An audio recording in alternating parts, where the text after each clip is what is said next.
شروع اللہ کا نام لے کر جو بڑا مہربان نہایت رحم والا ہے۔ ہم نے نوح کو ان کی قوم کی طرف بھیجا کہ پیشتر اس کے کہ ان پر درد دینے والا عذاب واقع ہو اپنی قوم کو خبردار کر دو۔ انہوں نے کہا کہ بھائیو، میں تم کو کھلے طور پر خبردار کرتا ہوں کہ اللہ کی عبادت کرو اور اس سے ڈرو اور میرا کہا مانو، وہ تمہارے گناہ بخش دے گا اور موت کے وقت مقرر تک تم کو مہلت عطا کرے گا۔ جب اللہ کا مقرر کیا ہوا وقت آ جاتا ہے تو تاخیر نہیں کی جاتی، کاش تم جانتے ہوتے۔ جب لوگوں نے نہ مانا تو نوح نے اللہ سے عرض کی کہ پروردگار، میں اپنی قوم کو رات دن بلاتا رہا لیکن میرے بلانے سے وہ اور زیادہ گریز کرتے رہے۔ جب میں نے ان کو بلایا کہ توبہ کریں اور تو ان کو معاف فرمائے تو انہوں نے اپنے کانوں میں انگلیاں دے لی اور اپنے اوپر کپڑے اوڑھ لیے اور اڑ گئے اور خوب تکبر کرنے لگے۔ پھر میں ان کو بلند آواز سے بھی بلاتا رہا، پھر علانیہ بھی اور رازداری سے بھی سمجھاتا رہا۔ پھر میں نے کہا کہ اپنے پروردگار سے معافی مانگو کہ وہ بڑا معاف کرنے والا ہے۔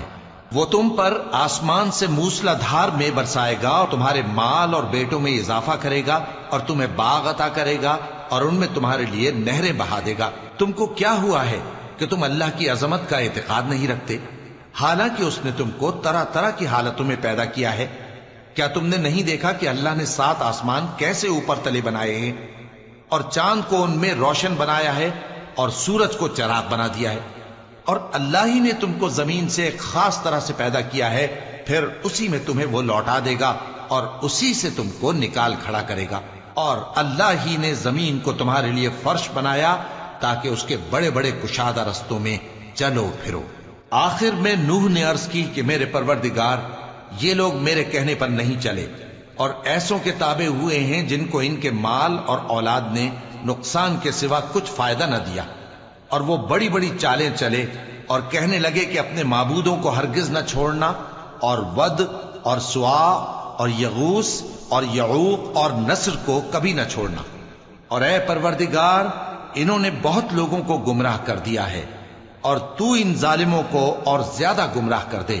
آخر وہ اپنے گناہوں کے سبب پہلے غرقاب کر دیے گئے، پھر آگ میں ڈال دیے گئے، تو انہوں نے اللہ کے سوا کسی کو اپنا مددگار نہ پایا۔